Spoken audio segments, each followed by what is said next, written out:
These are nervous times for Sussex as the penultimate day of the LV County Championship season was not especially kind to them. They began the third morning against Yorkshire in Headingley well enough as Gary Balance chopped on to Steve McGoffin in the fifth over after only 10 runs had been added, Balance on his way for 45. That had the champions on 65 for 2 in their second innings for a lead of 68, and it was game on. With all bonus points out of the way now, both here and at Trent Bridge, the equation had become that a win or a draw would be enough for Sussex to avoid relegation, but a loss coupled with a Hampshire victory in Nottingham would see Ed Joyce's side down into Division 2. Andrew Gale started to put Yorkshire on top in our LV Game of the Week as he maintained his excellent recent form.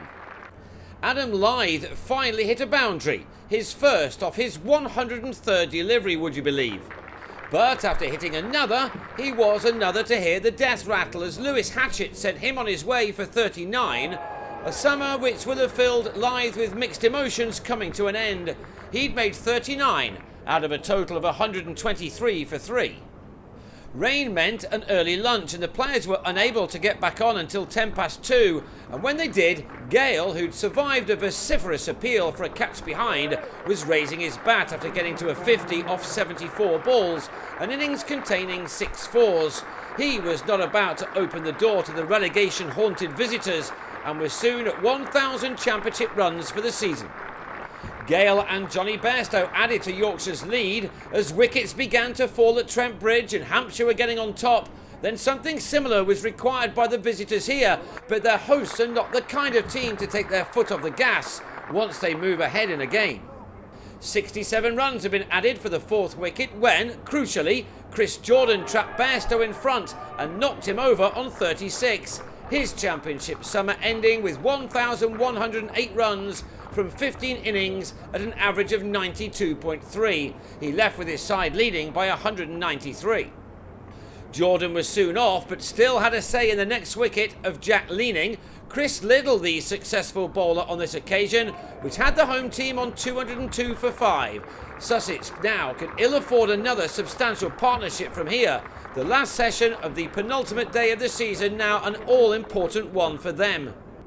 Yorkshire began it with a lead of 217 and with Gale still there.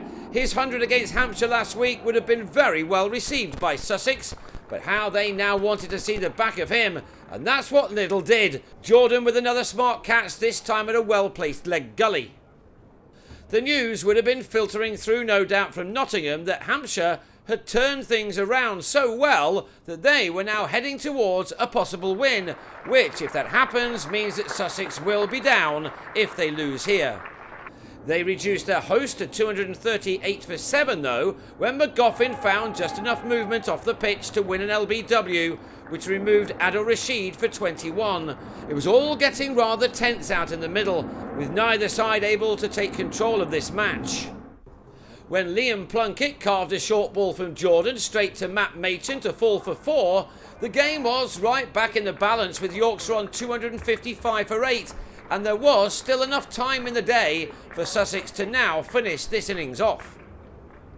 But Tim Bresnan, having his best ever season with the bat, proved to be a thorn in Sussex's side. Well backed up by Jack Brooks, he kept the attack at bay for the next 13 overs. While at the crease, the former England all-rounder went past 5,000 first-class runs to add to the near 450 wickets he's also taken. He may not currently be part of England's plans, but the 30-year-old has been in fine form all summer long and seemingly loving every minute of it. He was now starting to frustrate the visitors no end. He ended the day having taken his tally of championship runs this year to 844. This the moment that he got to a 50 for the 6th time, 2 of which he's previously converted into hundreds. This half-century occupied 93 balls, from which Bresnan had found the boundary on 7 occasions. But the day finished with a wicket of Brooks for 14. Yorkshire ending with a lead of 301, setting up a nerve-shredding last day. Yeah, obviously, our point of view, we're in a strong position, lead of 300, so obviously not quite sure what the plan is tomorrow. Do we bat on for a little bit and give them a tricky chase? Obviously, with their situation, they're going to have to, I think they need a draw, so looks like Hampshire are going to win. So, but for us, hopefully when we get out there and and bowl, we've got a chance to win another game of cricket. So the lads looking forward to that. As are we all. So it all comes down to this for Sussex. They will soon be batting, and then it's a case of making sure that they don't lose 10 wickets. If they can do that, then it will be them playing in the top flight next year, and not Hampshire.